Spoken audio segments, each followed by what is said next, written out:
কি ব্যাপার, এত মন খারাপ করে থাকলে হবে? জামাত বাংলাদেশের ক্ষমতায় না যাওয়াতে অনেকগুলো পজিটিভ দিক রয়েছে।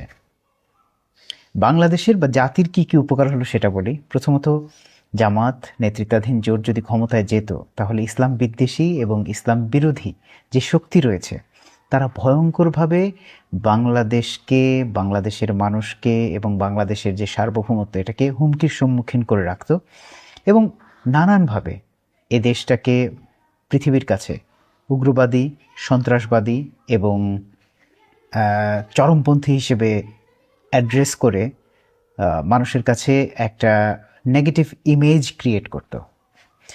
দ্বিতীয়ত, বাংলাদেশ যে মানুষের যে মনন বা মানুষের যে চর্চা, সেই প্র্যাকটিক্যাল দিক থেকে এখনো পর্যন্ত ইসলামপন্থী দলের জন্য উপযুক্ত নয়।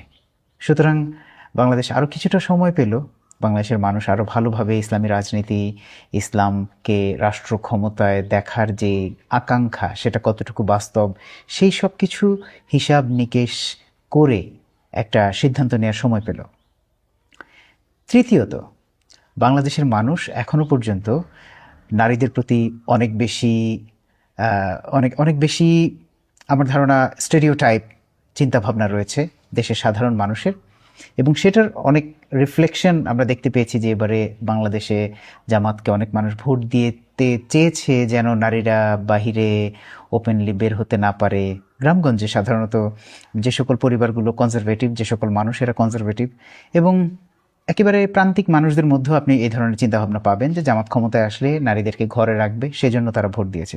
সো এই যে একটা মানসিকতা, এটা থেকে মানুষ বেরিয়ে আসবে এবং বাংলাদেশ জামাত ইসলামীও নারীদের জন্য পর্যাপ্ত পরিমাণে তাদের যে নারীদের জন্য তাদের যে আকাঙ্ক্ষা, তাদের যে ভালোবাসা, তাদের যে সাপোর্ট, সেটাকেও দেখানোর সুযোগ পাবে। জামাত থেকে হয়তো নারী প্রার্থীও ভবিষ্যতে আসতে পারবে, যেহেতু মানে এই মুহূর্তে জামাত নারী প্রার্থী দেওয়ার জন্য প্রস্তুত ছিল না।